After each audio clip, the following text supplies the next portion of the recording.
কোরআনুল কারীমের মধ্যে আছে, মক্কার কাফেরদের এক সর্দার উকবা ইবনে আবি মুঈত, এই নাফরমান একদিন নবীজির সামনে তার মক্কার কুরাইশদের উপস্থিতিতে নবীজি তার ঘরে গেছিলেন, মেহমানদারি দাওয়াত দিছে, তো সবাই হাত ধুইছে খাইতে, নবীজি হাত ধোয় না। উকবা বলতেছে, মুহাম্মদ হাত ধুচ্ছ না কেন?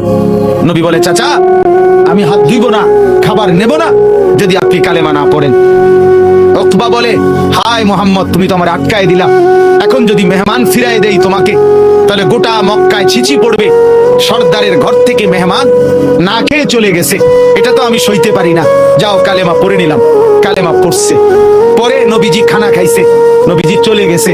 সব কাফের সর্দার এগুলো, উমাইয়া ইবনে খালফ, আস ইবনে ওয়াইল, আবু জাহেল, আবু লাহাব, এই নাফরমানরা এবার উকবা ইবনে আবি মুঈতকে একবারে টাটছে ধরছে দাতা দিয়া, এই দোস্ত বন্ধু কামটা করলা কি? একসাথে বন্ধুত্ব, একসাথে চলি ফিরি, আজকে এত বছর একসাথে বন খাই, একসাথে বিড়ি খাই, একসাথে গপ মারি, একসাথে মানুষের বেডিতে দিকে ফিসে ফিসে হাঁটি, আজ এতদিনের সম্পর্ক আমরা সব সিটারি একলগে করি, সব বাটফারি একলগে করি, তুমি কামটা কি করলা? এতগুলো বন্ধুর ইজ্জতের দিকে না তাকাইয়া মুহাম্মদের কালেমা পড়ে ফেললা। দোস্ত মনে তো চাইছিল না, বিপদে তো পড়ছি, তোমরাই দেখছো, কালেমা না পড়লে সে তো চলে যাবে, তাইলে তো আমার বদনাম হবে, মেহমান ফিরে গেছে, সেটা তো আমি চাচ্ছিলাম না। অন কি করতাম কও?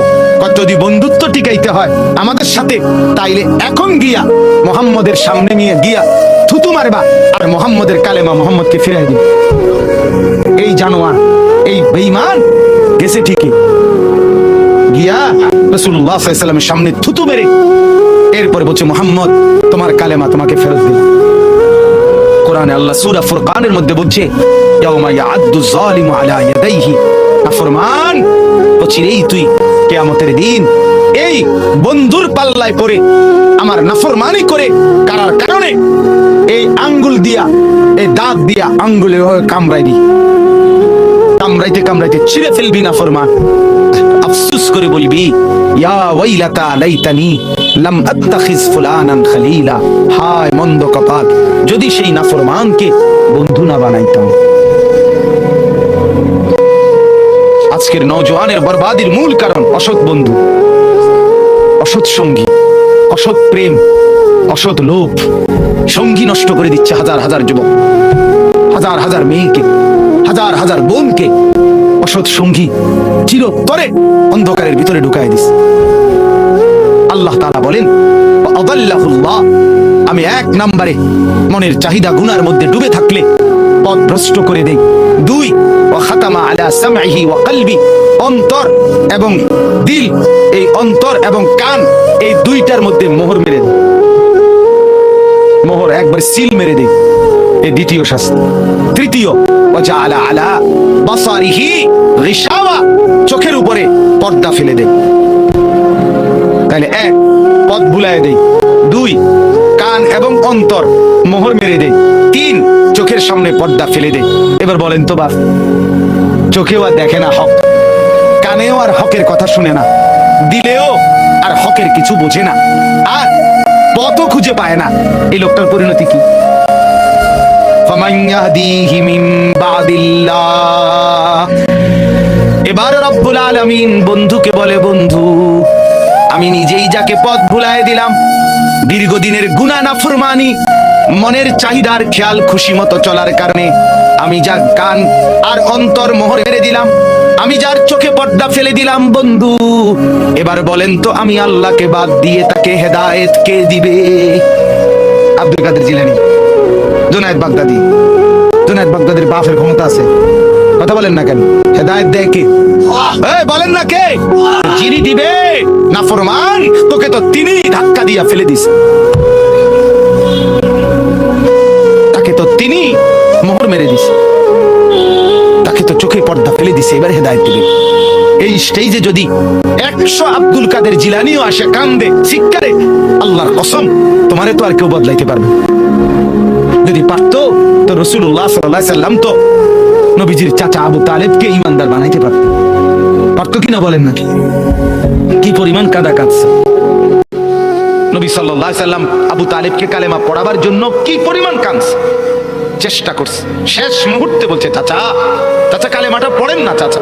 বলছে না, মানুষের কাছে বেইজ্জতি হব, পড়বো না, মানুষ লজ্জা দিবে।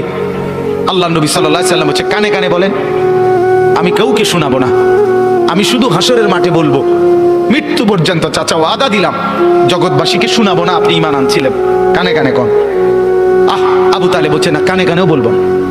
এবার নবী বলে চোখের পানি ফেলতে ফেলতে, চাচা এমনও কইতেন না তো, ঠিক আছে চাচা আমি কালেমাটা পড়ি, আপনি শুধু ঠোঁটটা নাড়েন, আপনি শুধু ঠোঁটটা নাড়বেন, আমি হাসরের দিন বলবো মাওলা আমার চাচা কালেমা পড়ছিল এই জন্য ঠোঁট নাড়ছে, একটু সুযোগ দেন। চাচা বলছে না না না, আমি ঠোঁটও নাড়বো না। আল্লাহ নবী তখন অঝরে কাঁদতেছিলেন আর চোখের পানি ফেলে বললেন, চাচা আপনি জাহান্নামের আগুনে জ্বলবেন, আমি সইব কেমন?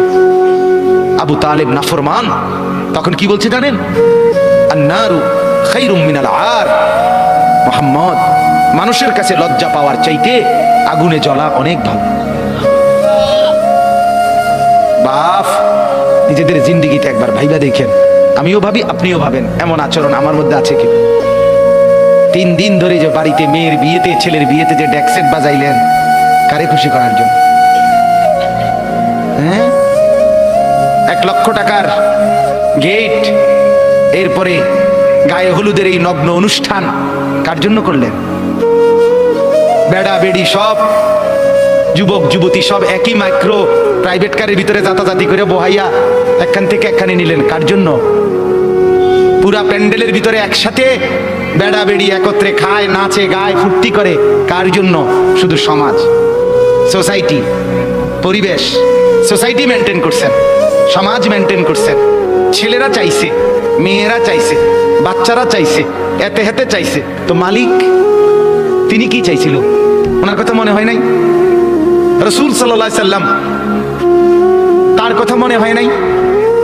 বলেন, কিয়ামতের দিন নবী সাল্লাল্লাহু আলাইহি ওয়াসাল্লামের কাছে কোরআনে আছে, ফাকাইফা ইদা জিনা মিন কুল্লি উম্মাতিন বিশাহীদ ওয়া জিনা বিকা আলা হাউলাই শাহীদা। নবীকে বলছে আল্লাহ, বন্ধু আপনার উম্মতের প্রত্যেকের আমলনামা আমি আপনার হাতে দেখাবো, আপনার হাতে, আপনার সামনে পেশ করব, আপনি দেখে কথা বলবেন, আমার কাছে সুপারিশ আপনি কইরেন, মানা নাই, কিন্তু আপনি দেখে করবেন। রাসূলুল্লাহ সাল্লাল্লাহু আলাইহি সাল্লাম যদি হাসরের ময়দানে এরকম আমলনামা খুলে উল্টায় আর পৃষ্ঠার পর পৃষ্ঠা দেখে ফজর নাই, জোহর নাই, আসর নাই, মাগরিব নাই, ঈশা নাই, শনিবার রবিবার, মদ জুয়া, অবৈধ উপার্জন, গান বাদ্য, নাটক, সিনেমা, জিনা, ব্যভিচার, বেহায়া, বেপর্দা সব উল্টায়। আল্লাহ নবী সাল্লাল্লাহু আলাইহি সাল্লাম তখন বলবে, উম্মত কি এটা? উম্মত আমার 23 বছরের এত চোখের পানির কথা একবারও মনে হয় নাই? কি আনছো এটা আমারে? উম্মত তুমি জানো না আমি যে তায়েফের পাথরের আঘাতে পুরা পিঠ চালনির মতো ঝাঁঝরা বানায় ফেলছে আমার? শোনো নাই তুমি? আমারে যে উহুদের ময়দানে দান দান শহীদ করে রক্তাক্ত করছে, তুমি শোনো নাই? আমি যে 14 দিন পেটে ক্ষুধার তাড়নায় পাথর বাঁধছিলাম, উম্মত তোমার মনে নাই? একবারও শোনো নাই আমার ক্ষুধার কষ্ট, আমার পিঠের ব্যথা, আমার দাঁতের ব্যথা, আমার কাঁধে 2টা কড়া ঢুকে গেছে? উম্মত আমার ঘরে 3 মাস আল্লাহর নবীর স্ত্রী আয়েশা বলছে, আল্লাহর কসম উম্মত, নবীর স্ত্রী বলছে 3 মাস 3টা সূর্যাঁদ উঠছে, ডুবছে, রাআইনা হিলালান সুম্মা হিলালান সুম্মা হিলালান, 3 চাঁদ 3 মাসে নবীর 9 জন বিবির কারো ঘরে আম্মা জান আয়েশা বলে 1 ফোঁটা চুলায় আগুন জ্বলে নাই। মা আওকাদাত ফি আবিয়াতি রাসূলিল্লাহ নারু, নবীর একজন বিবির ঘরেও আগুন জ্বলে নাই। আল্লাহ নবীর স্ত্রী আয়েশা একদিন বলছিল নবীকে পিঠে হাত বুলাইয়া, ইয়া রাসূলুল্লাহ, স্বামী আপনার পিঠ ছিদ্র ছিদ্র কেন? পুরা পিঠ চালনির মতো ছিদ্র ছিদ্র কেন? আপনার কি ছোটবেলায় বসন্ত রোগ হয়েছিল, গোটা হয়েছিল? আল্লাহর নবী চোখের পানি ফেলে বলছে, আয়েশা তুমি জানো না আমার এই পবিত্র দেহে তো কোনোদিন মশাও বসে না, মাছিও বসে না। আল্লাহর কসম, তোমারে তো আর কেউ বদলাইতে পারবে? আমার পবিত্র দেহে তো যদি পারতো রাসূলুল্লাহ সাল্লাল্লাহু আলাইহি ওয়াসাল্লাম তো আমার নবীজির চাচা আবু তালেবকে ঈমানদার বানাইতে পারত। থাকে না পারত কিনা বলেন? ভেতরে নিয়ে যায়, কি পরিমাণ কাদা কাটছে। হবে কেন? আল্লাহ কসম, তোমারে তো আর কেউ বদলাইতে পারবে না। পাথরের আঘাতের রক্তের যদি পারতো তো রাসূলুল্লাহ সাল্লাল্লাহু আলাইহি সাল্লাম তো